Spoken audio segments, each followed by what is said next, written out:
Bismillahirrahmanirrahim. Assalamu alaikum viewers. Hope so everybody would be fit and fine. In this video we are going to discuss the age of Johnson in English literature that is started in 1745 till 1798. कि English literature के अंदर as of Johnson को हम आज इस video में discuss करेंगे. Age of Johnson is called age of transition in English literature.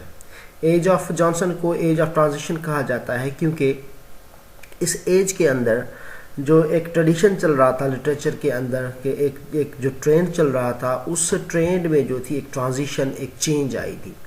अब वो चेंज क्या थी कि the first time in literature there started expression of feeling and emotion in English literature.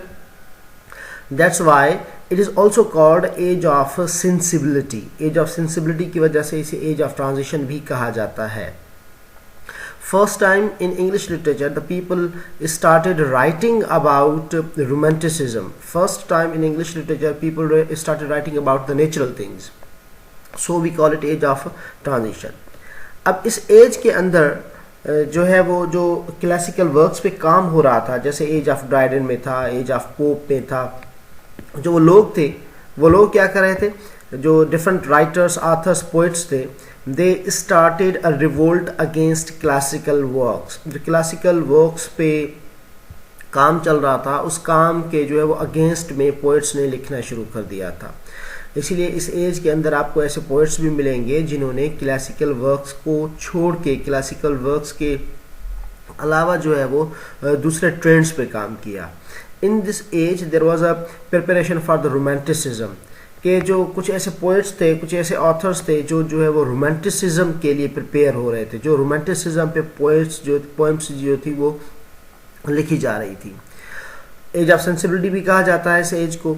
Impact of 1737 drama licensing. इस as में जो है वो ड्रामा लाइसेंसिंग का जो एक इम्पैक्ट है वो बहुत वाज़ेह नज़र आता है.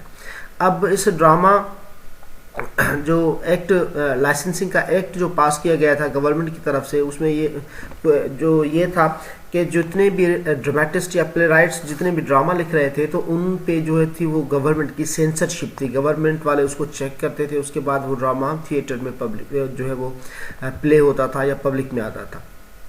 अब इस वजह से क्या था कि जो प्ले राइट थे या जो ड्रामेटिस्ट थे, उन्होंने ड्रामा लिखना छोड़ दिया, वो नॉवेल की तरफ आ गए. इसीलिए इस एज में डेवलपमेंट ऑफ नॉवेल जो थी वो मौजूद है.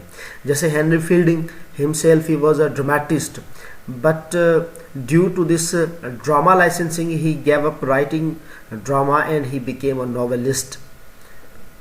ऑलराइट, उसके बाद डेवलपमेंट ऑफ एसे राइटिंग. इस एज के अंदर जो है वो एसे राइटिंग का ट्रेंड जो था वो बहुत ज़्यादा फेमस होता है.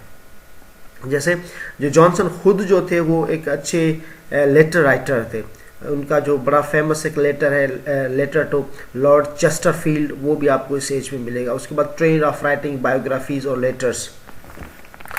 जो बायोग्राफीज़ हैं इस एज के अंदर जो है वो बायोग्राफीज़ लिखने का ट्रेंड या लेटर लिखने का ट्रेंड जो है वो भी जो है वो बड़ा फेमस था. जॉनसन खुद जो थे वो एक अच्छे बायोग्राफर थे. आगे चल के हम डिस्कस करेंगे कि सैमुअल जॉनसन के वर्क्स में जो है वो बायोग्राफीज भी शामिल हैं. उसके बाद हम आते हैं contemporaries of Samuel Johnson. Samuel Johnson के जो कंटेम्प्रेरीज पोइट्स थे, मतलब कि वो पोइट्स जो सैमुअल जॉनसन की उस वक्त सैमुअल जॉनसन के साथ थे, एक तो हैं Oliver Goldsmith. Oliver Goldsmith is also a novelist, a play right and a poet. जब हम नावल की बात करते हैं तो विकार ऑफ वैकफील्ड इसकी एक बड़ी मकबूल नावल है. शी स्टूप्स टू कॉन्कर, एक कॉमेडी है. The deserted village, a poem by Oliver Goldsmith. He was a novelist, he was a play right and he was a poet. उसके बाद James Boswell, he was the biographer of Johnson. Johnson के बारे में हमें जितनी भी information मिलती है वो जेम्स बॉसवेल की बायोग्राफी से मिलती है. He was essayist as well. एक उसकी मैगजीन थी एसेस की, द रैम्पेजर एसे सीरीज़, उसके अंदर जो है वो हमें बहुत अच्छे खासे जो है वो एसेस मिलते हैं. उसके बाद Edward Gibbon, he was English historian, essayist as well. इसकी जो फेमस बुक है decline and fall of Roman Empire, जो हिस्ट्री पे लिखी गई है, वो भी हमें जो है वो एज ऑफ जॉनसन में मिलती है. Joshua Reynolds, a painter and a close friend of Johnson, who helped found the literary club in 1764. 1764 में जिसने जो है वो जॉनसन ने जब लिटरेरी क्लब जो है वो उसकी बुनियाद रखी थी, तो उस टाइम जो थे वो जोशुआ रेनॉल्ड्स जॉनसन के बहुत क्लोज थे. He was a painter as well. After that Hester Thrale, a female author, anecdotes of the late Samuel Johnson. इसकी एक जो है वो इसका एक वर्क है जिस वर्क में जो है वो इन्होंने हेस्टर थ्रेल ने जो है वो सैमुअल जॉनसन के बारे में जो है वो कुछ लिखा है. वो स्टोरी फॉर्म में लिखा हुआ है, जैसे हम एक रेगुलर बायोग्राफी लिखते हैं इस तरह से नहीं लिखा हुआ. इन्होंने क्या किया है, हेस्टर थ्रेल ने जो है वो सैमुअल जॉनसन की लाइफ के बारे में जो है वो कुछ स्टोरीज कलेक्ट करके उन्होंने लिखा है. उसके बाद हम आते हैं वर्क्स ऑफ जॉनसन पे कि सैमुअल जॉनसन के वर्क्स कौन कौन से थे. He was born in 1709 and died in 1784. When we talk about the essays of Samuel Johnson, एक रैम्बलर सीरीज थी, द रैम्बलर एक मैगजीन था.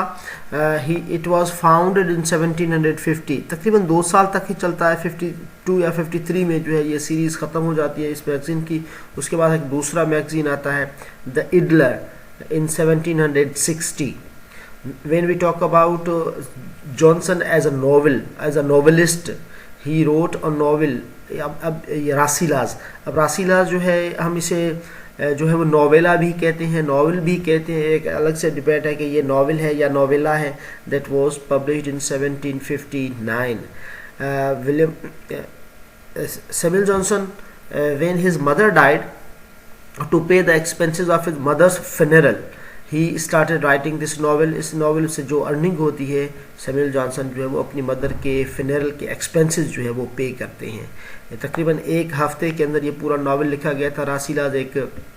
रासीला प्रिंस है जो है प्रिंस ऑफ एबिसिनिया, उस पे पूरी स्टोरी जो है वो रिवॉल्व करती है. When we talk about Johnson as a poet, he wrote a poem London, published in 1738, The Vanity of Human Wishes 1749.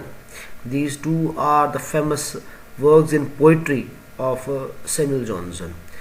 When we talk about Samuel Johnson as a dramatist, he wrote just one tragedy, Irony, published in 1749. And then dictionary.